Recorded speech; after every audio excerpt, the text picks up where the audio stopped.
So we're going to look at cross-canceling. And again, cross-canceling is a way to simplify products before we have the answer. To cross-cancel, we're going to divide the numerator of one fraction and denominator of the other fraction by the same value, by a common factor. So we've got a couple examples here. First, we'll look at 5/6 times 2/3. So as we're looking at 5/6 times 2/3, we're paying attention to 5 and 3. And 5 and 3 do not share any common factors, so we can't cross-cancel the 5 and the 3.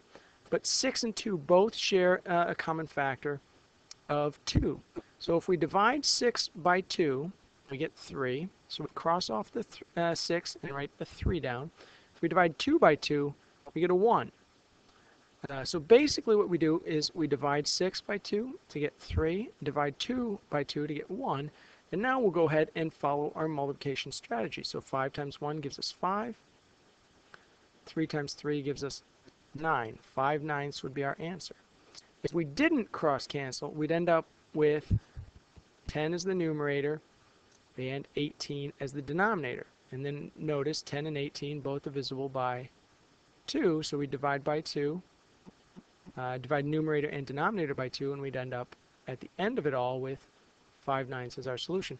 But you see again, we got to 5/9 without simplifying because we cross-canceled. This is an example of cross-canceling with just one numerator and denominator. The second example, we see we can cross-cancel in both directions.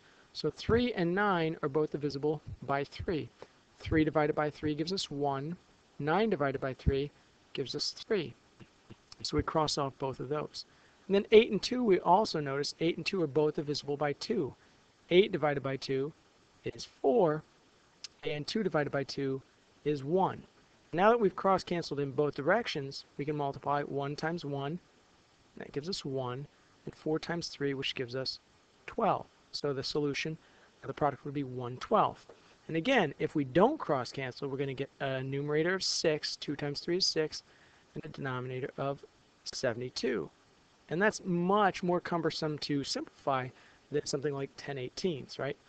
72, excuse me, are both divisible by 2, they're both divisible by 3, and they're both divisible by 6.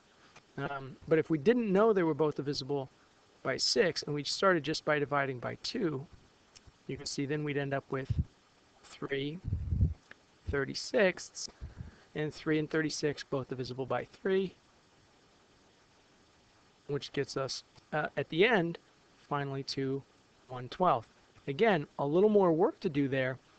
Doesn't mean we can't do it, but it is more work if we don't use cross-canceling, or at least more simplifying at the end. So little thought on cross-canceling and how it goes.